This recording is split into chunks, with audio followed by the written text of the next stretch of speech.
आज हम बात करेंगे दुनिया के सबसे बड़े फूड चेन मैकडॉनल्ड्स की असली कहानी की, जिसकी शुरुआत बेहद साधारण थी लेकिन जिसने पूरी दुनिया के खाने के तरीके को बदल दिया।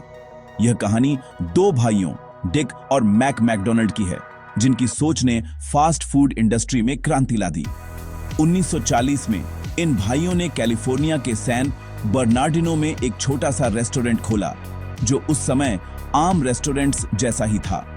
उस दौर में लोग अपनी कार में बैठकर खाना ऑर्डर करते थे, वेटर आकर सर्व करते थे, लेकिन यह सिस्टम काफी धीमा और महंगा था, जिससे ग्राहक भी अक्सर परेशान रहते थे। भाइयों ने गौर किया कि सबसे ज्यादा बिक्री सिर्फ 3 चीजों की होती है: हैमबर्गर, फ्रेंच फ्राइज और कोल्ड ड्रिंक्स। बाकी चीजें शायद ही बिकती थीं। बाकी मेनू सिर्फ लागत और समय दोनों बढ़ा रहा था, जिससे मुनाफा कम हो रहा था। वे चाहते थे खाना तेज बने, सस्ता हो और क्वालिटी में कोई समझौता ना हो।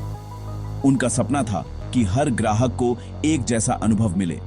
इसी सोच ने एक क्रांतिकारी सिस्टम को जन्म दिया, जिसे बाद में पूरी दुनिया ने अपनाया। भाइयों ने रेस्टोरेंट को कुछ समय के लिए बंद कर दिया और किचन को पूरी तरह से रीडिजाइन किया, ताकि हर काम का एक निश्चित तरीका हो। अब हर स्टेप, हर मूवमेंट, हर सेकंड की गिनती थी। हर चीज टाइमर से मापी जाती थी।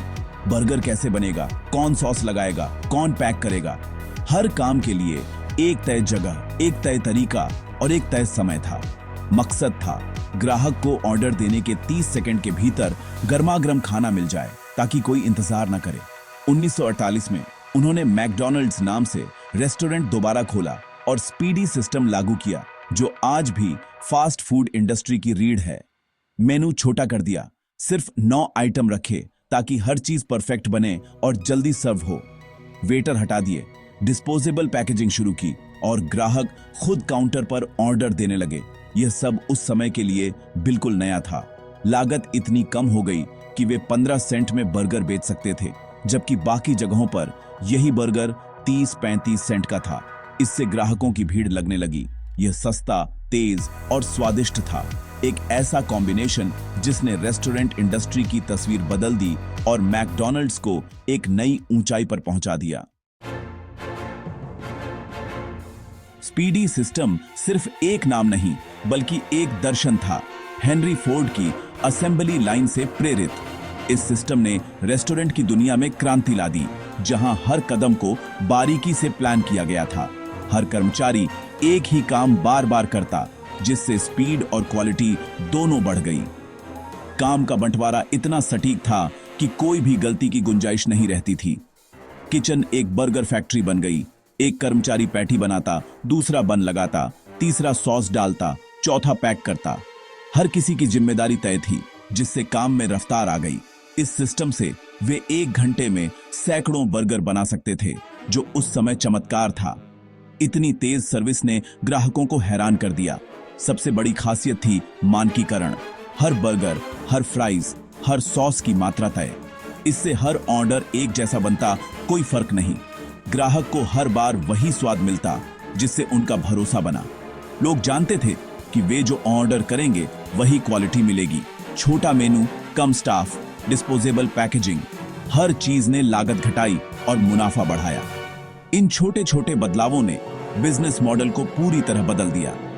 जल्द ही उनके रेस्टोरेंट के बाहर लंबी लाइनें लगने लगी। लोग दूर दूर से इस नए अनुभव के लिए आने लगे। 1950 के दशक की शुरुआत तक एक अकेला रेस्टोरेंट सालाना $1 लाख से ज्यादा कमा रहा था। यह उस दौर के लिए एक बड़ी उपलब्धि थी। भाइयों की सफलता की खबर फैलने लगी, लेकिन वे अपने ब्रांड को लेकर सतर्क थे।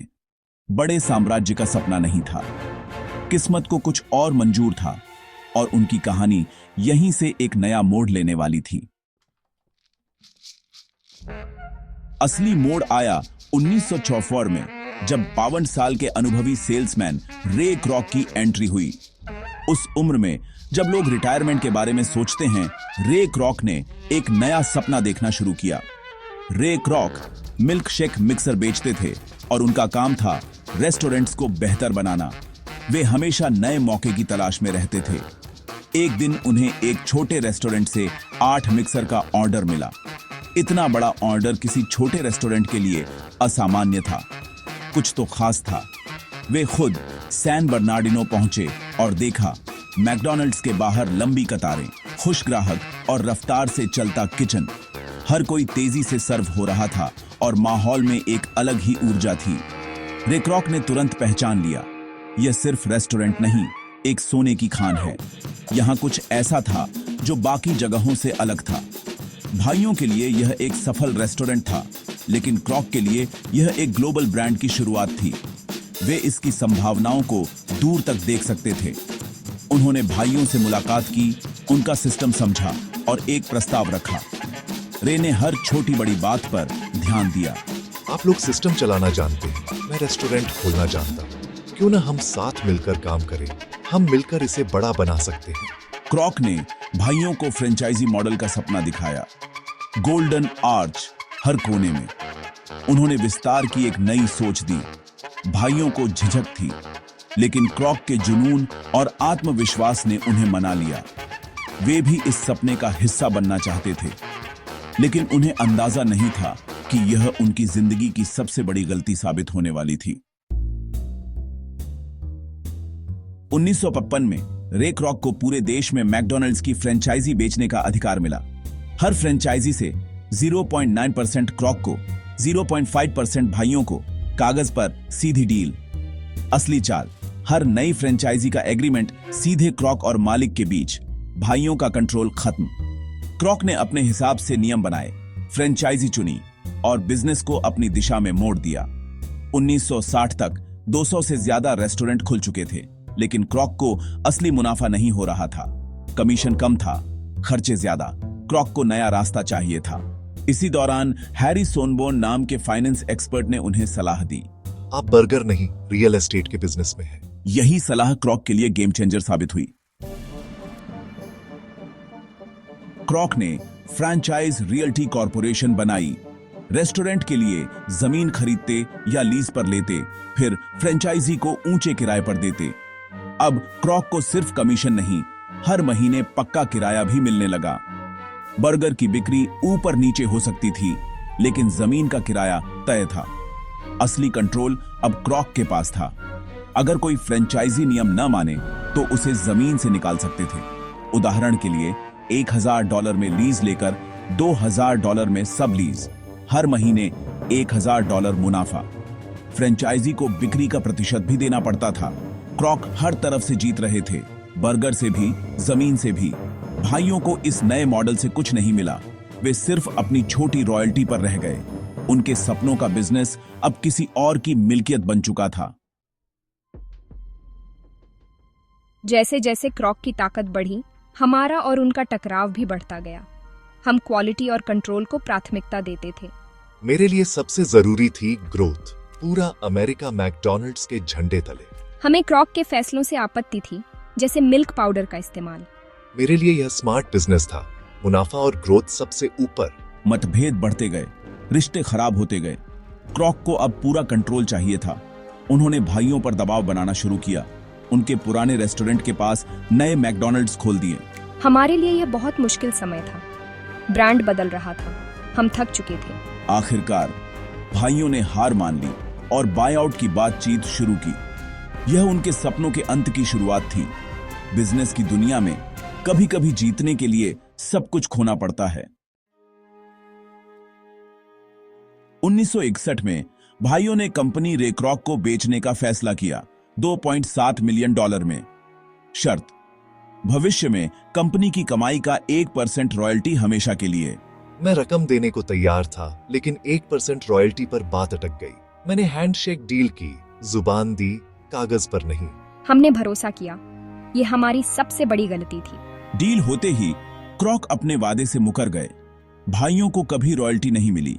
अगर मिलती तो आज उनके परिवार को हर साल $100 मिलियन से ज्यादा मिलते। डील में एक और शर्त थी, अब भाई अपने रेस्टोरेंट के लिए मैकडॉनल्ड्स नाम नहीं रख सकते थे। उन्हें अपने पहले रेस्टोरेंट का नाम बदलकर द बिग एम रखना पड़ा। जिस नाम को उन्होंने बनाया वही नाम अब उनका नहीं रहा। द बिग एम नाम रखने के बावजूद ग्राहक उसे मैकडॉनल्ड्स ही मानते थे। क्रॉक को यह मंजूर नहीं था। उन्होंने बिग एम के सामने एक नया मैकडॉनल्ड्स खोल दिया। यह सीधी लड़ाई थी, एक तरफ दो भाई, दूसरी तरफ कॉरपोरेट ताकत। धीरे धीरे इट बिग एम बंद हो गया। जहां से क्रांति शुरू हुई थी वह इतिहास बन गया। भाइयों ने चुपचाप रिटायरमेंट ले ली। मैक का 1971 में निधन, डिक 1998 तक जीवित रहे। उन्होंने कभी उस दौलत का स्वाद नहीं चखा जो उनके आइडिया से पैदा हुई थी।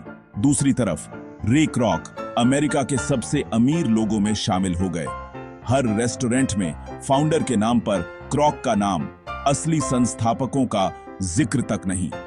यह कहानी बिजनेस की दुनिया का कड़वा सच है। आइडिया होना काफी नहीं, उसे बचाने की समझ भी चाहिए।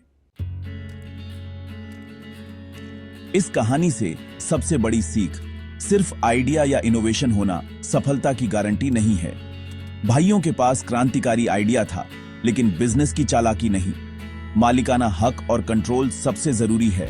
रे क्रॉक ने यही किया। आज भी स्टार्टअप्स में यही होता है। कई बार फाउंडर्स कंट्रोल खो देते हैं। जुनून और ईमानदारी काफी नहीं, स्मार्ट बनना जरूरी है। कॉन्ट्रैक्ट पढ़ना, कानूनी दांवपेच समझना और हर वादा लिखित में लेना चाहिए। बिजनेस में जुबानी वादों पर भरोसा नहीं करना चाहिए। सफलता की परिभाषा सबके लिए अलग है। क्रॉक के लिए पैसा और पावर, भाइयों के लिए क्वालिटी और सिद्धांत। एक महान विचार को जन्म देना एक बात है, उसे बचाना और उसका मालिक बने रहना बिल्कुल दूसरी बात।